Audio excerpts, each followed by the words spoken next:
Me llamo Alicia y soy la menor de 3 hermanos. Mi familia no es muy grande, pues por parte de mi padre no tengo tíos ni primos. Mi padre es hijo único. Y por parte de mi madre solamente tengo 4 primos, una mujer y 3 hombres. Mi prima se llama Josefina, y aunque siempre creí que éramos muy unidas, estaba completamente equivocada. Josefina y yo prácticamente nos criamos juntas en la casa de mi abuela, pues nuestros padres trabajaban y era nuestra abuela quien nos cuidaba. Los fines de semana también nos pasábamos juntos en la casa de la abuela. Josefina siempre fue un poco celosa, pero yo la quería mucho y le dejé pasar todas sus majaderías. Yo estoy segura de que la abuela también la quería, pero le costaba un poco demostrarle ese cariño, pues la abuela detestaba al padre de Josefina y decía que Josefina era el vivo retrato de aquel hombre. Tal vez inconscientemente la abuela le había hecho un poco de rechazo, pues veía en su nieta el rostro de aquel hombre. O tal vez la abuela vio la verdadera personalidad de mi prima antes de que se manifestara. Igual, estos solo son conjeturas que yo he sacado a lo largo de los años. Pero eso no quiere decir que la abuela fuera mala o que no la quisiera. Años después, el padre de Josefina abandonó a mi tía y ellas se quedaron solas, pues los 3 hermanos ya eran prácticamente hombres y tenían sus vidas, estaban casados y ya no vivían con ellas. Por la situación financiera por la que estaban pasando, mis padres decidieron invitar a mi tía y a mi prima Josefina a que vinieran a vivir con nosotros. Desde que Josefina entró en mi casa, todo cambió. Ya las cosas no eran iguales. Había como una energía negativa en la casa. Una casa en la que antes se respiraba paz y tranquilidad. Ahora habían discusiones todo el tiempo. Incluso mis padres ya no se sentían cómodos con que ellas estuvieran en la casa, pero tampoco tenían corazón para decirles que se fueran. Comenzamos a vivir como si fuéramos refugiados en nuestra propia casa. Nunca más disfrutamos de las áreas comunes.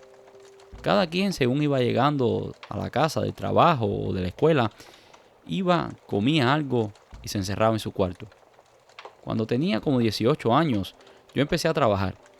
Siempre he sido muy presumida y me gusta la buena ropa, pero no podía poner esa carga sobre los hombros de mis padres. Así que prácticamente trabajaba para vestirme bien, para salir con mis amigas y no depender de nadie. Sin embargo, mi prima Josefina era todo lo contrario. Siempre estaba esperando que le llegara algo gratis. No le interesaba trabajar. Prácticamente vivía de su madre. Siempre criticaba mi ropa, pero después terminaba pidiéndomela prestada y eventualmente se quedaba con ella. Un día cuando llegué del trabajo, llegué antes de lo normal y sorprendí a mi prima probándose mi ropa. Yo nunca he sido egoísta, pero tampoco me gusta que se aprovechen de mí. Recuerdo que tenía puesto un conjunto nuevo que yo acababa de comprar, que quería estrenarme ese fin de semana. Aquello me dio una rabia que le dije que podía quedarse con la ropa si tanto le gustaba. Ella lo despreció diciendo que aquello eran unos trapos feos, que ella no se pondría aquello ni muerta. Se los quitó y los tiró en la cama. No le dije nada más, pero cuando llegaron mis padres, tuve una conversación con ellos. Les dije que ya estaba cansada de aquello, que lo que estaba pasando no estaba bien y que deberían hablar con su madre, y si a ella no les gustaba, pues entonces que se fueran.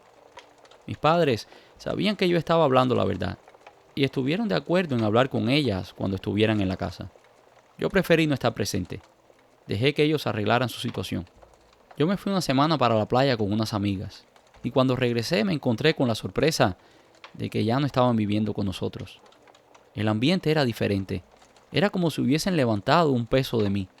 Era como si hubieran sacado una masa densa de dentro de la casa. Otra vez se volvió a respirar paz y tranquilidad en la casa. Pasaron los meses y ni supe más de Josefina. Recuerdo que un día fuimos a casa de la abuela y nos encontramos todos.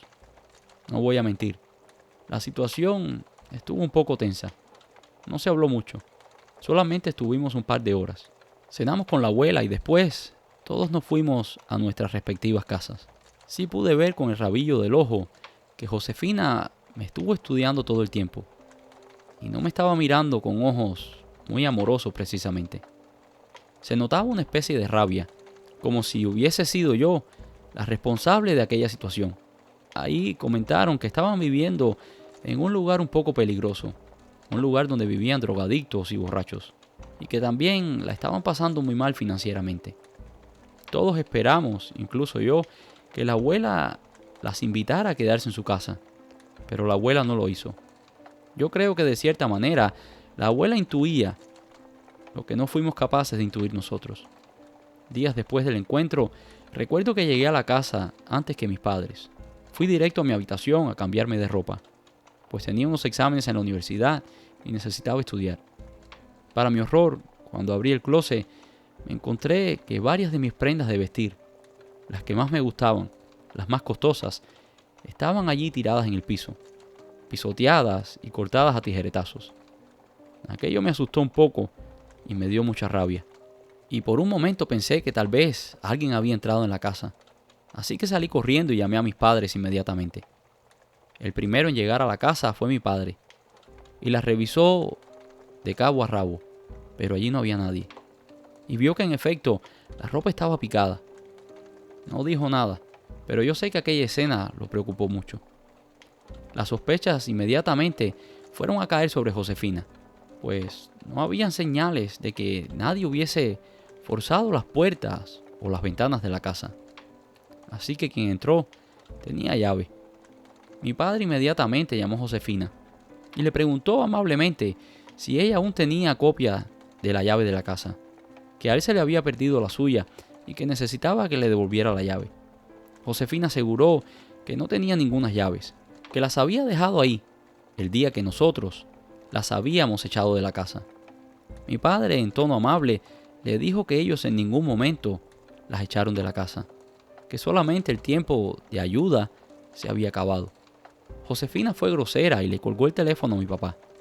Cuando llegó mi madre, mi papá le contó todo lo que había pasado y tuvieron una pequeña discusión. Mi madre dijo que efectivamente que había la posibilidad de que hubiese sido Josefina, pero que no teníamos pruebas y que no deberíamos acusarla injustamente. Si no teníamos pruebas de que ella hubiese hecho aquello, mejor nos quedáramos callados. Mi padre estuvo de acuerdo por no irle a la contraria y mandó a cambiar todas las cerraduras de la casa. Todo aquello verdaderamente me perturbó. Me sentía mal, sentía incluso un poco de culpa, pues habíamos acusado a Josefina sin tener pruebas. Pero por otro lado, mi mente racional me decía que ninguna otra persona hubiera podido entrar a la casa. Si hubiese sido un ladrón, si hubiese robado las cosas, pues en mi casa teníamos muchas cosas de valor. Si hubiera llevado mi ropa, incluso en mi mesa de noche había dinero y habían prendas de valor. Pero lo único que me faltaba eran unos panties usados. Recuerdo que el día de los exámenes iba corriendo a la universidad, pues iba tarde. Para llegar a la entrada principal de la universidad tenía que cruzar una avenida muy transitada. Y no sé cómo pasó aquello, pero no me percaté que la luz verde estaba encendida. Y salí caminando. Casi me atropellan. No me mataron por un milagro. Y a partir de aquel día comenzaron a pasar cosas muy extrañas. Me comenzó a ir muy mal en la escuela. No importaba lo mucho que estudiaba, mis notas eran un desastre. Estuvieron casi a punto de expulsarme de la universidad. Pero eso no fue lo peor. Recuerdo que el 15 de diciembre de ese año me desperté en plena madrugada, con un dolor en el abdomen insoportable. Era un dolor extremo.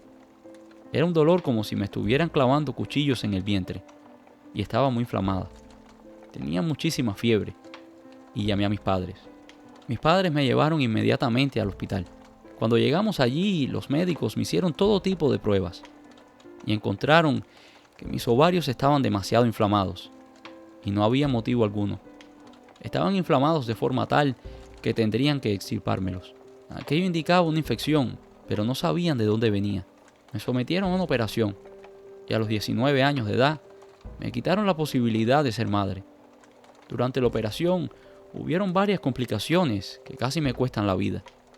Y el periodo de recuperación fue aún peor. La herida de la operación no sanaba, y los médicos estaban tan preocupados que no sabían qué hacer conmigo. Probaron todo tipo de antibióticos y de medicamentos. Incluso me tuvieron que someter a otras 2 operaciones para ver si aquello sanaba. Recuerdo que Josefina vino a verme un día. No podía creer la cara de satisfacción que tenía. Aunque decía que lo sentía mucho y que esperaba que yo me recuperara pronto, yo podía ver en su rostro que no era así. Se alegraba de que yo estuviera pasando por todo aquello. Le pedí a mi madre que por favor no la dejara entrar más, que no quería verla. Ellos sabían perfectamente que ella se estaba alegrando de todo aquello. Mi madre dijo que no creía que fuera así, pues ella era mi prima y habíamos crecido juntas. ¿Cómo era que ella iba a tener aquellos sentimientos tan ruines en mi contra? Pero que igual respetaría mi decisión y no le permitiría entrar más. También le pedí que mi tía no viniera a verme, que rehusaría cualquier visita de ella. Por algún motivo yo sabía que ellas estaban detrás de todo aquello. Después de meses, finalmente los médicos lograron cerrar mi herida y que sanara. Me mandaron a la casa de reposo y me dijeron que debería estar por lo menos un mes sin hacer esfuerzo físico y ser paciente, muy paciente para esperar que todo aquello pasara. La verdad, estaba devastada, pues uno de mis mayores sueños siempre fue el de ser madre. Pero si Dios así lo había dispuesto, no podía hacer nada. Mis padres me apoyaban mucho, estaban siempre conmigo, dándome fuerzas y cuidándome. Pero después mi salud volvió a deteriorarse. Un malestar general me consumía. Me dolía todo el cuerpo. Era como si me estuvieran aplastando. Tenía dificultades para comer. Incluso sentía que los dientes se me estaban aflojando. Incluso mi piel comenzó a cambiar de color, como si estuviera enferma. Los médicos comenzaron a hacerme todo tipo de estudios, pero no daban con lo que tenía. Me comenzaron unos dolores de cabeza casi permanentes. Me pasaba el día a oscuras en mi habitación, pues la luz me molestaba muchísimo. Recuerdo que en una de las consultas médicas que fui, después que los médicos me dieron los resultados de los exámenes, diciendo que yo estaba perfectamente bien, una de las enfermeras pidió hablar con mi madre. Le dijo a mi madre que había sido enfermera de aquel hospital por muchísimos años y que había visto un caso muy parecido al mío. Que los médicos nunca pudieron curar a la chica, pues todo había sido obra de una brujería. Contaba la enfermera que cuando llevaron la chica a un brujo, el hombre encontró que le habían hecho un trabajo con la Santa Muerte. La enfermera le dijo a mi madre que ella era una trabajadora de la salud y también una científica, pero que también sabía que el mal existía y que habían otro tipo de fuerzas que la ciencia no podía explicar, que no estaría de más consultar con alguien que supiera de aquellas cosas. Mis padres estaban verdaderamente desesperados, pues no tenían explicación a lo que estaba sucediendo. Una compañera de trabajo de mi madre le recomendó a una persona y me llevaron a su casa. Cuando llegamos a casa de la persona, el patio estaba lleno de gente que estaba esperando para consultarse. Pero en uno de los momentos que el chamán o brujo salió, que me vio en aquellas condiciones, me mandó a pasar inmediatamente. Dijo que yo no podía esperar el turno, que tenían que comenzar a trabajar inmediatamente, pues ya la muerte estaba parada a mi lado. El hombre consultó algo que parecían como caracoles, y ahí vio que me habían hecho brujería. Me habían hecho brujería con una prenda íntima, y que todos mis problemas venían de las partes genitales, y que aquello había sido un trabajo con la Santa Muerte. Aquello podría tener consecuencias catastróficas para mi vida, y que probablemente no sobreviviría. No tenía más de una semana de vida, y que aquello había sido hecho por alguien muy cercano a mí. Aquel hombre empezó a describir a la persona que había encargado el trabajo contra mí. Era como si estuviera dibujando una foto de mi prima. Desde el color del cabello, el color de los ojos, su fisionomía, todo era tal y como él decía. Así era mi prima. Mi madre quedó blanca como un papel. No sabía qué decir. Ahí el hombre comenzó a hacer unos rituales. Pidió que trajeran 2 gallinas y me limpió con ellas. Cuando me estaba pasando una de las gallinas por el cuerpo, pude ver cómo la gallina comenzó a echar sangre por el pico. La gallina estaba reventada por dentro. Cuando terminaron aquello, yo comencé a vomitar. Vomitaba como si fuera borra de café. Vomitaba incesantemente. La verdad me sentí más débil que nunca. El brujo le pidió a mis padres que me dejaran allí por un par de días, que él y su esposa cuidarían de mí. Aquello requeriría trabajos muy intensos. El hombre incluso cerró el consultorio por el resto del día y se dedicó a mí. Me llevaron a una habitación y allí hicieron todo tipo de rituales. Yo estuve inconsciente la mayor parte del tiempo, y así que en realidad no sé todo lo que me hicieron, pero sí sé que hubieron sacrificios de animales, limpias con hierbas, y según iban limpiándome con los animales y las hierbas, las iban tirando a una hoguera que habían prendido en el patio de la casa, para que se quemara el mal. Según el brujo, entre los trabajos que me hicieron, me dieron agua de cementerio, agua con tierra de una tumba. Para mi prima hubiese sido muy fácil hacer aquello, pues ella vivía en mi casa. Ella tenía acceso a todo. El brujo me dijo que yo sabía perfectamente quién había hecho todo aquello, pero que la confirmación me iba a llegar. Me iba a llegar el día que volviera a ver a aquella persona, que esa persona no se iba a morir, porque aquella persona había hecho un pacto muy fuerte con una entidad oscura, pero que la iba a pasar muy mal, que iba a mostrar síntomas físicos cuando me viera, y que yo tenía que cuidarme mucho de ella por el resto de mi vida, que nunca la dejara volver a entrar a mi casa, ni comiera nada de ella, que la vida y Dios se encargarían de ella, y eventualmente pagaría por todo el daño que me había hecho, y no solo el daño que me había hecho a mí, pues a sus hermanos y amigos también les hizo mucho mal. Que no me preocupara, que la vida se encargaría de ponerle en su lugar. Poco a poco fui recuperando la salud. Regresé a la escuela, regresé al trabajo, y un tiempo después, toda la familia se reunió en la casa de la abuela. Cuando Josefina me vio llegar, fue evidente la reacción de su cuerpo. Ella comenzó a vomitar y de una forma incontrolable comenzó incluso a convulsionar. Tuvieron que llamar a una ambulancia y mi tía me miraba como con odio. Yo creo que mi tía sabía perfectamente lo que su hija me había hecho. Mi abuela dijo que aquella sería la última cena familiar, que mejor cada quien la visitara por separado, que no quería más reuniones en su casa. Nunca le dijimos nada a la abuela, pero yo creo que ella sabía lo que mi prima había hecho.